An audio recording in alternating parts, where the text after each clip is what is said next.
Hello everyone, उम्मीद करता हूँ आप सब खैर वाफियत से होंगे। जनाब, हमने पिछली वीडियो में देखा कि वेबसाइट किस तरह काम करती है, डोमेन क्या होती है, होस्टिंग क्या होती है, होस्टिंग के कौन कौन से पैकेजेस हैं और कौन कौन सी बातों का आपने ख्याल रखना है परचेज करने के लिए। और उसके बाद हमने बात की थी लास्ट में कि सी पैनल हमने परचेज कर लिया। अब ये सी पैनल क्या होता है, उससे हम वेबसाइट में क्या क्या चेंजेस कर सकते हैं, वो आज की वीडियो में हमने देखना है।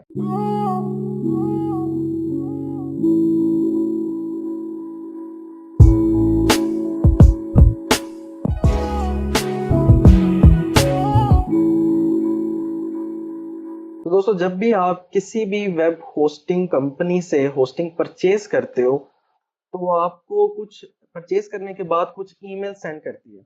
उस ईमेल में आपका बिलिंग अकाउंट, मतलब ऐसा अकाउंट जहां पे आप अपना कार्ड वगैरह चेंज कर सकते हो, क्रेडिट कार्ड, या आप नई डोमेन परचेज कर सकते हो, नई होस्टिंग परचेज कर सकते हो।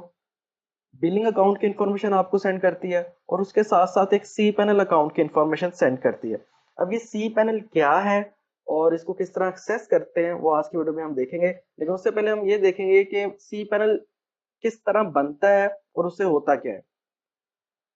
आप इस छोटी सी बनी डायग्राम से बनाइए, इस पे देखो। होता क्या है कि जब भी आप किसी वेब होस्टिंग कंपनी के पास उन्हें क्रेडिट कार्ड से पैसे पे करते हो और उसके बाद वो क्या करती है कि उनके पास एक सर्वर पड़ा होता है, एक कंप्यूटर पड़ा होता है, उनकी कंपनी में एक कंप्यूटर पड़ा होता है। उस कंप्यूटर में उन्होंने लिनक्स ऑपरेटिंग सिस्टम क्या होते हैं, जैसे आपके पास विंडोज है, आपके मोबाइल में एंड्रॉयड है, आपके आईफोन में आईओएस है, इसी तरह उनके सर्वर में लिनक्स एक ऑपरेटिंग सिस्टम है, वो होता है जो कि ज्यादातर कोडिंग बेस्ड होता है और उसमें कोई माउस वगैरह का इस्तेमाल नहीं होता, सिर्फ कोडिंग चलती है। तो उनके सर्वर के अंदर लिनक्स इंस्टॉल हुई होती है। अब उस लिनक्स के अंदर उन्होंने, क्योंकि वो सारा कोडिंग बेस्ड है, तो अपना काम आसान करने के लिए एक सॉफ्टवेयर होता है लिनक्स का, वेब होस्ट मैनेजर। तो उन्होंने उसके अंदर WHM इंस्टॉल किया होता है, जो कि सी पैनल वालों का ही है। सी पैनल एक सेपरेट कंपनी है जो एक ऐसा सॉफ्टवेयर बना के आपको देती है जिसका नाम है सी पैनल ही, जिससे आप आसानी से अपने कंप्यूटर से आपका जो होस्टिंग वाला कंप्यूटर है उसको एक्सेस कर सकते हो। तो जो कंपनी आप जहां से परचेज कर रहे हो अपना सी पैनल, उसके सर्वर में लिनक्स इंस्टॉल होता है, लिनक्स के अंदर WHM होता है और WHM के अंदर काफी ज्यादा सी पैनल आप बना सकते हो। आपको तो बहरहाल लास्ट वाला सी पैनल ही मिलेगा, एक एक अदद जो आपने परचेज किया है, क्योंकि आप शेयर्ड होस्टिंग परचेज कर रहे हो। लेकिन वो जो होस्टिंग कंपनी है वो एक WHM के अंदर, एक सर्वर के अंदर काफी ज्यादा सी पैनल इंस्टॉल कर सकती है और काफी लोगों को वो सेल कर सकती है। तो आपको मेनली जब आप कहीं से परचेज करते हो होस्टिंग, आपको सी पैनल मिलता है। अब जब भी आपने होस्टिंग परचेज की, डोमेन परचेज की, फॉर एग्जाम्पल मैंने परचेज की Saptan.com। जब आप होस्टिंग परचेज कर लेते हो और अपनी वेबसाइट जो आपने परचेज की है उसको ओपन करते हो तो आपको ये नजर आता है, मेरी वेबसाइट के अंदर कुछ भी इंस्टॉल नहीं है। ये सिर्फ दो फाइल्स पड़ी हुई हैं मेरी वेबसाइट के अंदर, मेरे उस सी पैनल के अंदर, उस सर्वर के अंदर, जिसको मैं एक्सेस कर रहा हूं अपने सी पैनल के जरिए। जो आपको 2-3 ईमेल्स आती है, उसमें एक ईमेल होती है जिसमें लिखा होता है कि आपके सी पैनल का लिंक ये है, यूजर नेम ये है, पासवर्ड ये है। तो आप क्या करते हो, उसका लिंक क्या होता है, दुनिया में जितने भी वेबसाइट्स हैं जो सी पैनल पे बनी है, उस वेबसाइट के एंड पे आपने लिखना होता है, जैसे Saptan.com है /C पैनल, और आप इंटर कर देते हो और आपके सर्वर के अंदर जो सी पैनल इंस्टॉल है, जिसके आपको एक्सेस है, वो ओपन हो जाएगा आपके सामने। अब यहाँ पे आपने जो उस ईमेल के अंदर आपके पास यूजर नेम आया वो देना है और जो आपके पास पासवर्ड आया है वो आपने यहाँ पे लिखना है और कर देना आपने लॉगिन। लॉगिन करने के बाद आपके सामने आपका सी पैनल ओपन हो गया। जितनी भी होस्टिंग कंपनी है दुनिया में जो कि सी पैनल होस्टिंग प्रोवाइड कर रही हैं, अब ज्यादातर सी पैनल ही प्रोवाइड करती हैं क्योंकि सी पैनल काफी फास्ट है, इजी है, वो सारी सेम तरीके से आपको नजर आएंगी। सिर्फ ये होगा कि फाइल मैनेजर है यहाँ पे तो इसका आइकन चेंज होगा, इमेजेस है यहाँ पे इसका आइकन चेंज होगा, फंक्शन सबके सेम है, तरीका करने का सबका सेम है। तो अगर आप एक सीख लेते हो तो आपको सब भी आ जाते हैं। तो अभी फॉर द टाइम मैं अपनी वेबसाइट ओपन करता हूँ Saptan.com। अब इस वीडियो में हम ये भी देखेंगे कि आप सी पैनल के अंदर वर्डप्रेस किस तरह ऑटोमेटिकली इंस्टॉल करते हो। Saptan.com पे जनाब कुछ नहीं नजर आ रहा, ये लिखा हुआ सर्वर कौन सा मेरा, और यहाँ पे सिर्फ 2 फाइल्स। अब इन फाइल्स को हमने एक्सेस करना है कि ये कहाँ पे हमें सी पैनल में कहाँ पे नजर आती हैं। ये सी पैनल आपका, फाइल मैनेजर पे आपने क्लिक किया,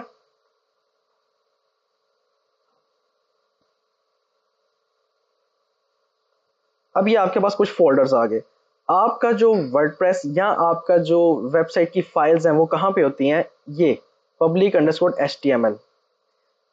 बिटनामी में मैंने आपको बताया था कि आपकी फाइल्स होती हैं htdocs में, जबकि public_html cpanel में जो फाइल्स होती हैं आपकी वो public_html के अंदर होती हैं।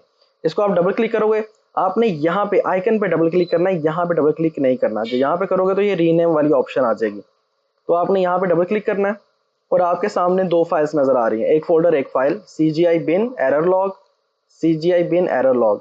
इसका मतलब जो चीज़ हम यहाँ पे रखेंगे वही हमारी वेबसाइट पे नजर आएगी। अगर हम यहाँ पे एक फाइल बनाएं, यहाँ पे प्लस के साइन पे क्लिक करें और यहाँ पे लिखें index.html और क्रिएट फाइल, ये आ गया। अब इसको हमने यहाँ पे जाकर दोबारा से एंटर किया और ये ब्लैंक पेज आ गया। तो अगर कोई भी फाइल है जिसका नाम index.html है, index.php है, सर्वर वो डायरेक्टली एक्सेस कर लेता है, जो आपका सर्वर है वो डायरेक्टली इसको एक्सेस कर लेता है। अब इस फाइल को हम क्लिक करते हैं और करते हैं जी एडिट, इसको कर दो एडिट और यहाँ पे लिखो सिंपली सुब्तान अली सलीम और करता हूँ मैं इसको सेव चेंजेस और यहाँ पे जाके मैंने एंटर किया, रिफ्रेश किया तो देखो सुब्तान सलीमी आ गया। इसका मतलब जो भी आपकी फाइल इस फोल्डर public_html के अंदर पड़ी होगी वही आपकी मेन आपकी वेबसाइट पे आप उसे एक्सेस कर सकते हो। तो हमें पता लग गया public_html के अंदर हमारी मेन फाइल होनी चाहिए। अब इसको खत्म करते हैं, इसको खत्म करते हैं, इसको यहाँ पे क्लिक करके डिलीट कर देते हैं, क्योंकि यहाँ पे हमने अब वर्डप्रेस इंस्टॉल करना है। ये जो दो फाइल हैं इनको भी हम सिलेक्ट ऑल डिलीट। अब हम अपनी वेबसाइट देखते हैं और यहाँ पे इंडेक्स ऑफ और कुछ भी नहीं। अब इस पे हमने वर्डप्रेस इंस्टॉल करना है। किसी भी cPanel होस्टिंग में आपने वर्डप्रेस इंस्टॉल करना है तो आपने क्या करना है, cPanel पे गए आप, यहाँ पे जस्ट स्क्रॉल डाउन करो लास्ट पे और ये आपके सामने एक इंस्टॉलर आ गया, इस पे आपने क्लिक करना है। ये फ्रेश इंस्टॉलेशन है, ये आपकी किसी और वेबसाइट से इस वेबसाइट में मूवमेंट नहीं है, या आपकी कोई बिटनामी से आप ट्रांसफर नहीं कर रहे, वो मैं बाद में सिखाऊंगा। ये अभी किसी वर्डप्रेस किसी cPanel के अंदर आपने वर्डप्रेस इंस्टॉल करना है फ्रेश, वो बता रहा हूँ। जब भी आपके पास क्लाइंट आता है तो आप उसे मांगते हो सर अपना cPanel लॉगिन इन्फॉर्मेशन दो, वो देता है आपको cPanel लॉगिन इन्फॉर्मेशन। आपने जाके देखना वर्डप्रेस इंस्टॉल है कि नहीं इंस्टॉल, अगर तो इंस्टॉल है ठीक है, फिर आप उससे वर्डप्रेस की लॉगिन इन्फॉर्मेशन मांगते हो। अगर तो वर्डप्रेस इंस्टॉल नहीं है तो आपने खुद इस तरह इंस्टॉल करना है। यहाँ पे आ गया वर्डप्रेस और यहाँ पे आ गया इंस्टॉल, इंस्टॉल पे क्लिक करो, ये आपके पास इंस्टॉलेशन सेटअप नजर आ रहा है, यहाँ पे ऑटोमेटिकली इंस्टॉल होगा। अब यहाँ पे आपके सामने ऑप्शन है http www https और नीचे www। अभी फॉर द टाइम क्योंकि आपको SSL सर्टिफिकेट का नहीं पता जो कि https है, आपने सिंपली इस पे क्लिक कर देना या इस पे क्लिक कर देना, क्योंकि ज़्यादातर होस्टिंग में SSL एक सर्टिफिकेट है जिसके बारे में मैं आपको बाद में बताऊंगा, वो इंस्टॉल हो तो आपने ये क्लिक करना है। तो आपने हमेशा ऊपर वाले दो सिलेक्ट करने हैं, मेरा क्योंकि मुझे पता है SSL सर्टिफिकेट इंस्टॉल्ड है तो मैं ये क्लिक कर रहा हूँ। अब यहाँ पे आएगा कि कौन सी डोमेन में आपने वर्डप्रेस इंस्टॉल करना है। हमने बात की थी लास्ट क्लास में कि cPanel के अंदर आप एक से ज़्यादा डोमेन भी रख सकते हो। अब भी मेरे एक ही डोमेन ऐड है तो यहाँ पे मैं सिर्फ इसको क्लिक करूँगा। अब कह रहा है कि क्या आपने subtan.com के अंदर नई डायरेक्टरी बनानी है वर्डप्रेस की, उसके अंदर वर्डप्रेस इंस्टॉल करना है, तो आपका लिंक बन जाएगा www.subtan.com/wp/। ये लिंक तो नहीं मैं चाहता, मैं चाहता हूँ मेरा वर्डप्रेस यहाँ पे इंस्टॉल हो, डायरेक्ट इसको ओपन करो तो आपका वर्डप्रेस चले। तो मैं यहाँ पे इसको कर देता हूँ रिमूव, आपने हमेशा यहाँ पे इसको रिमूव कर देना। अब इसके बाद यहाँ पे आपकी वेबसाइट का नाम क्या है, मैं रखता हूँ जी सुब्तान अली सलीमी। और डिस्क्रिप्शन क्या है आपकी वेबसाइट की, अगर आप किसी गाड़ी वाले क्लाइंट के लिए वेबसाइट बना रहे तो उनका जो स्लोगन होता है, जो लोगों के नीचे लिखा होता है छोटा सा, we provide the best car वगैरह वगैरह, वो आप लिख सकते हो। तो मैं यहाँ पर लिखता हूँ वर्डप्रेस फ्रीलांसर एंड ट्रेनर, क्योंकि मेरी अपनी पर्सनल वेबसाइट है। स्क्रॉल डाउन करता हूँ, यहाँ पे आपने यूज़र नेम लिखना है और यहाँ पे आपने पासवर्ड लिखना है। तो अभी इसको क्लिक करता हूँ मैं हाइड पे और आपको पासवर्ड नज़र नहीं आएगा, फिर भी मैंने रख दिया यहाँ पे। और नीचे आपने अपना ईमेल लिखना है कि अगर आप पासवर्ड भूल जाओ तो जब आप फॉरगेट पासवर्ड करो तो किस ईमेल पे ईमेल जाए, तो ये लाजमी आपने अपना रखना है। उसके बाद नीचे आ जाओ, कोई चीज़ आपने सेलेक्ट नहीं करनी, सिंपली आपने इंस्टॉल पे क्लिक कर देना। ये लिटरली 10 सेकंड लेगा, 5 सेकंड लेगा और आपकी वो जो वर्डप्रेस है वो इंस्टॉल हो जाएगा। लो जी, आपका वर्डप्रेस जो है वो इंस्टॉल हो गया। अब जाओ Subtain.com पे और एंटर करो,